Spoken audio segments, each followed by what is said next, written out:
Did you know that the new movie The Black Phone is based on a short story by Stephen King's son, Joe Hill? It sure was. How faithful was it? Let's talk about it. The bogeyman's in the corner.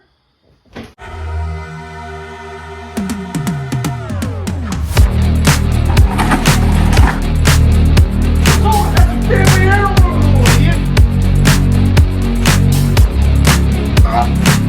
Danger, danger!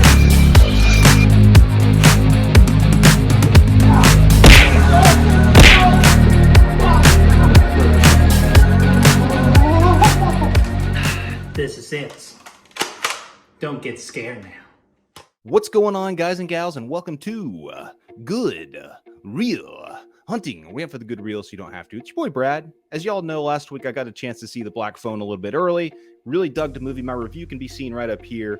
So I went out and ordered the short story that inspired the movie, rather, by Joe Hill. Checked it out. It's about a 20-page short story in 20th Century Ghost, a book of short stories. I dug it, man.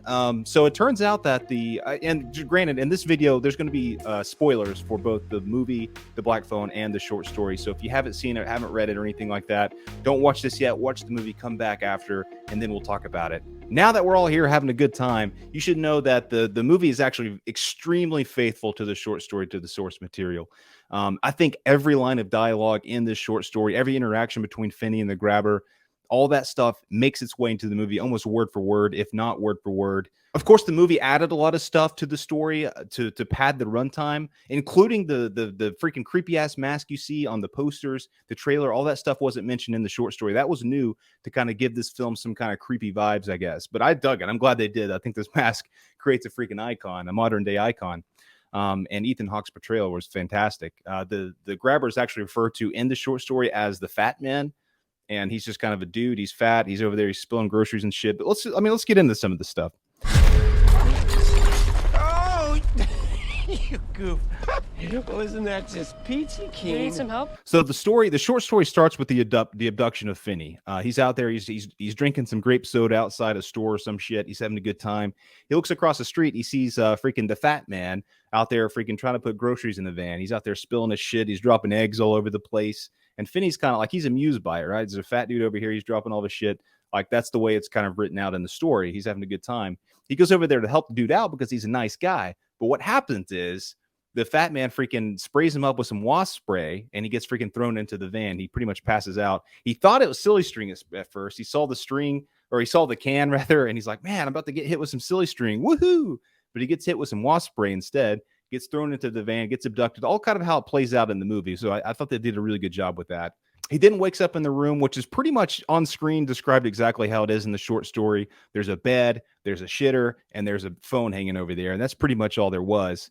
Creepy room, dingy, covered in blood from the previous victims, all the stuff, you name it, it's there. Then we get all the interactions between Finney and the grabber, and all that stuff is really word for what's in the book, starting with whenever he comes down there, the grabber comes down, and he's worried about something going on upstairs, and Finney's like, oh, dude, is there somebody up there? They'll hear me scream. You're in trouble. And he's like, nobody's going to hear you scream. I soundproof this room myself. All that stuff's in there. Another line that makes its way into the movie, and this one's fucked up. This is the one where he's wearing the creepy-ass mask. He looks over at Finney. He says, don't worry. I won't make you do anything you wouldn't like. And in the short story, Finney actually goes off. He's like, wait, what did he say? That sounded kind of weird. I don't like the way he structured that. But it kind of still ends with that. It's kind of up in your head, to determine what he meant by that. But I think we can all know it's nothing good.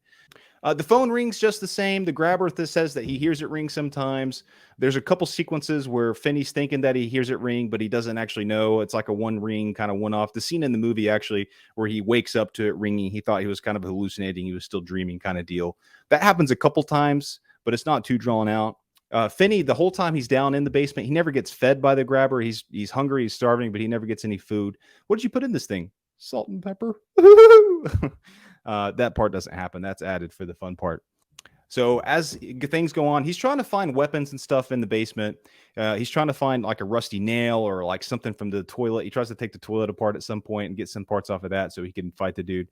But he does end up getting one call, and that's from Bruce, who's the first call he gets in the movie. And Bruce is telling him pretty much that plays out the same. Bruce is like, oh, you're a rock star kid at baseball, or whatever the line was. And then And then he's like, who am I talking to? What's your name? And then Bruce is like, that's the first thing you lose.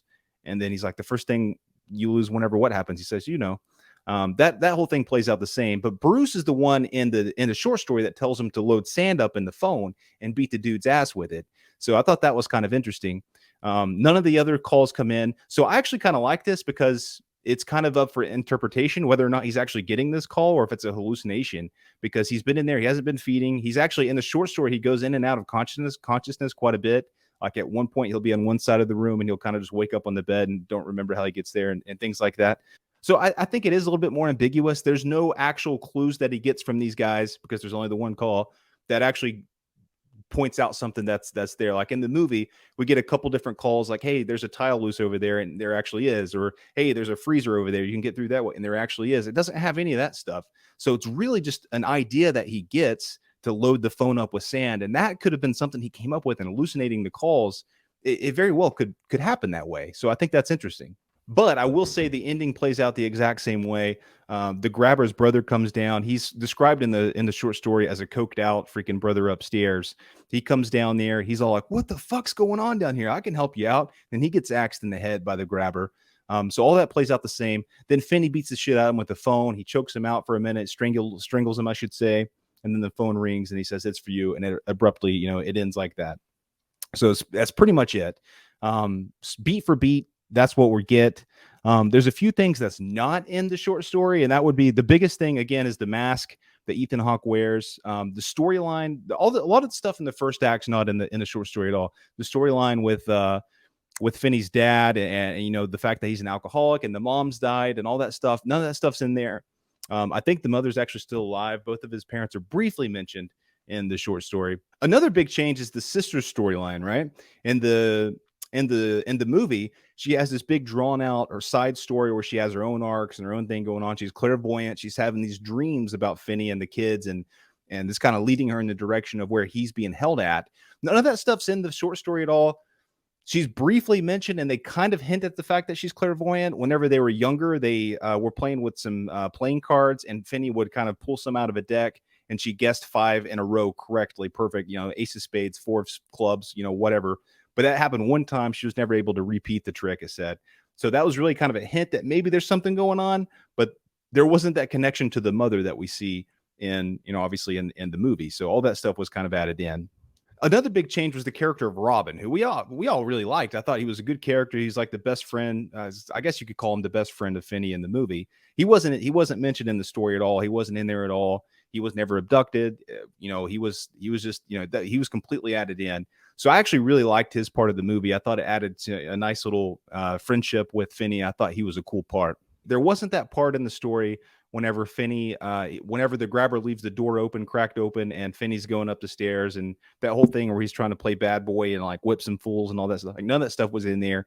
That didn't make a play. That failed escape attempt that was really freaking tense and awesome in the movie, that wasn't in there either. The short story is much more straightforward, and that none of that stuff happened.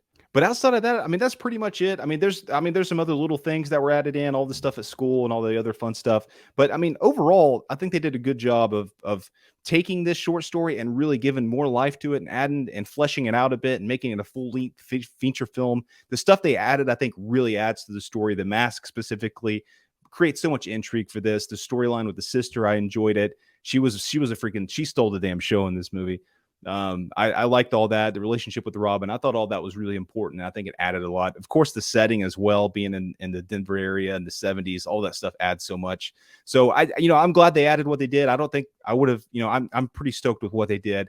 Let me know down below if you're happy with these changes, with these ads they did, if you would have done something else. Let me know if you've read the short story, if you plan on doing it. It's a good time. Drop a comment down below, like, subscribe, all that fun stuff. You can find us on Facebook, Instagram, Letterboxd, Twitter, and TikTok. We'll talk soon. Stay out of basements.